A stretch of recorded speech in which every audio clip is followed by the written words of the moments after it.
All right, so you got Hendo, you've got Rich Franklin, and you've got not so much Talis Lattes, but maybe Irwin, to look at different fights, Irving, sorry, look at different fights that Anderson fought.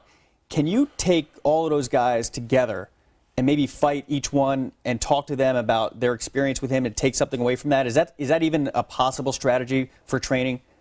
I don't think I'm going to like do a series of interviews. I think, you know, I just kind of watch the tape and see where they went wrong, you know. Are you afraid to fight this guy? I'm not afraid of any person.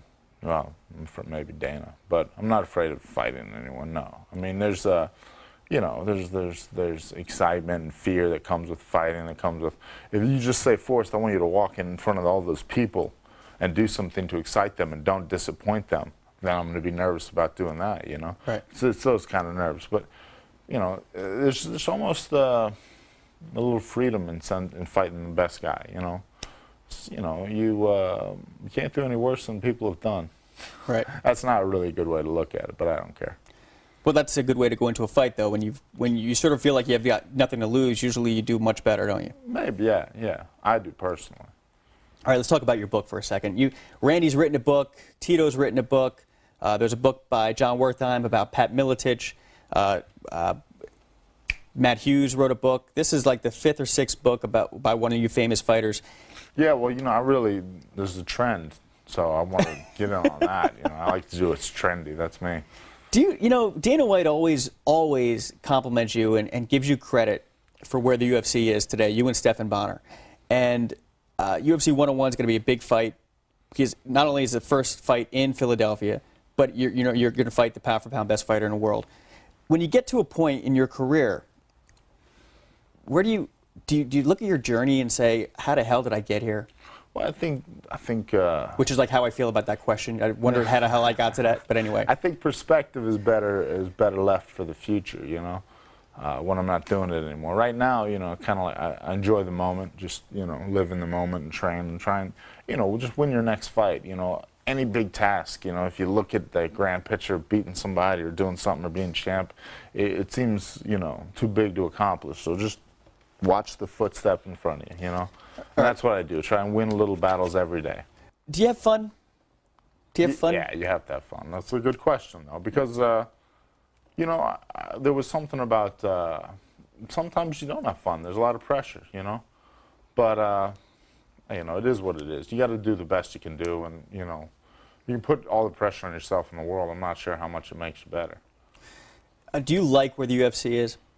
Oh yeah. I mean, why wouldn't I? Once they get it legal in New York and get that fight in Madison Square Garden, I think they'll like where it is too. Yeah, and that's in fact this week there's a vote coming up. It probably won't happen until 2010. You got a guy named Bob Riley who's totally against it. I've heard, yeah. But you know, I interviewed him on the show. Not Bob O'Reilly. Not Bob O'Reilly. Speaking of Bob O'Reilly, by the way, no matter how many times I see that pre-fight video, awesome. Yeah, I cannot pull my eyes away from it. And of course, you and Stephan are the end of the song. Yeah, that's really, and that's one of those little things you don't get unless you go to a live show. Right. To kind of give you that, and that gets me fired up. You know, I know it gets the audience kind of in the frame of mind to see it, and they don't play it until, you know, it's about to get good. Yep. It's pretty cool. You know, it kind of reminds me of a big pop band or a big rock band who plays the same song, and everybody wants to hear that same song. Yeah. Do you get sick of talking about the Stephan Bonnar fight?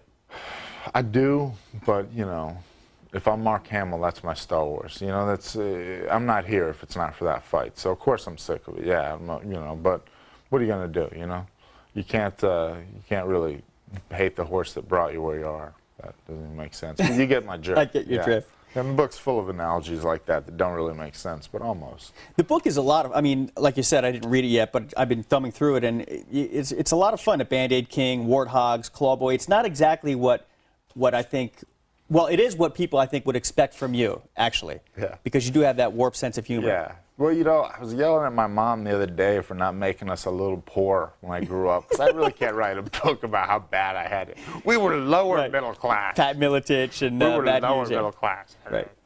Wick. Talk to me about this picture. Yeah. How'd you pick that picture? All right. You can see the nice hair combing job there. I don't even know what that picture's from.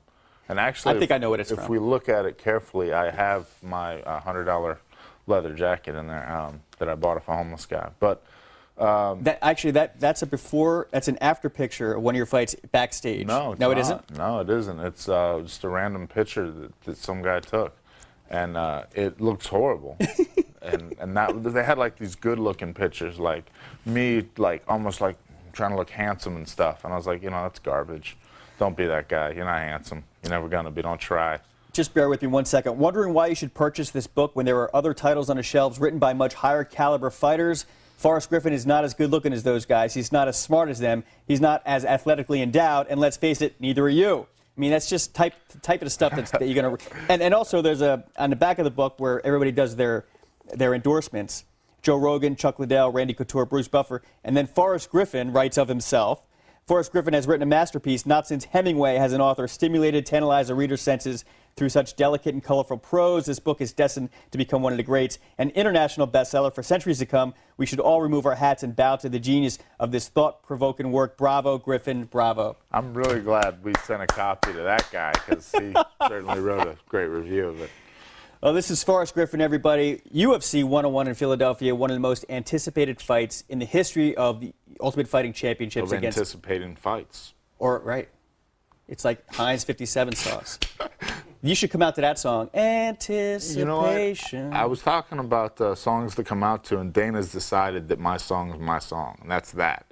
It's like, man, right. I like your song. Keep it. It's a great song. If you watch the beginning of The Departed. Exactly. That's where I got it from. I can't lie. It's a great movie.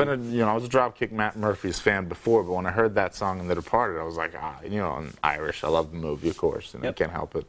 All right. This is Forrest Griffin. I'm Mike Straka. This has been Fox Fight Game. Until next time, enjoy the fights.